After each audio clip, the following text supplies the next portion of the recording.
Ya, artis Ralinsa ini resmi menjadi komisaris independen dari PT AirAsia Indonesia dan bahkan sebelum Ralin sudah ada beberapa selebritas Indonesia maupun juga mancanegara yang juga masuk jajaran direksi sebuah perusahaan. Kita akan lihat dulu siapa yang tidak kenal dengan artis cantik ini, Sandra Dewi. Bahkan selain aktif di layar televisi, Sandra Dewi juga telah merambah bidang properti bahkan memegang dua jabatan di dua perusahaan berbeda.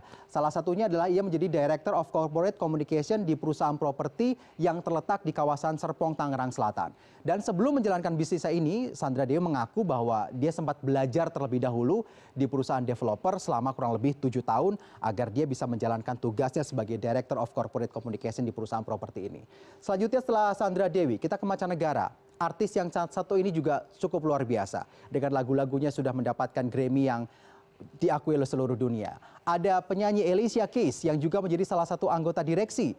Pada tahun 2013, perusahaan BlackBerry mendapat Alicia Keys ini menjadi Global Creative Director dan hal ini juga tentu saja menjadi strategi BlackBerry untuk mendongkrak perusahaannya di tengah kelesuannya pada tahun 2013.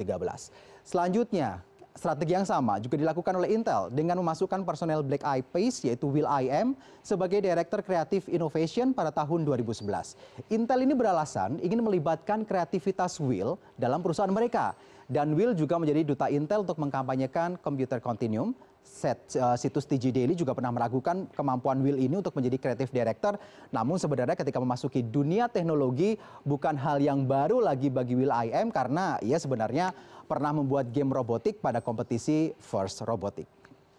Selanjutnya setelah will.i.am, penyanyi yang cukup kontroversi lagi, Lady Gaga juga sempat digait perusahaan Polaroid sebagai Creative Director.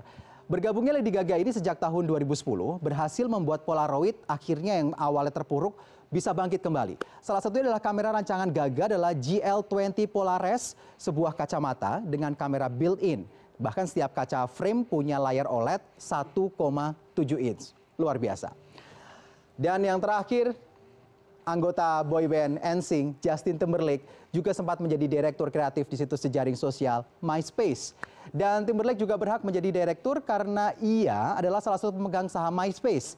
Dengan menduduki posisi direktur kreatif, ia diharapkan bahkan bisa lebih dekat lagi dengan para konsumennya yang terutama adalah kaum muda. Itu tadi sejumlah selebritas yang berhasil menduduki jabatan sebagai direktur maupun komisaris sebuah perusahaan besar yang akhirnya diakui kehadiran mereka cukup membantu perusahaan tersebut.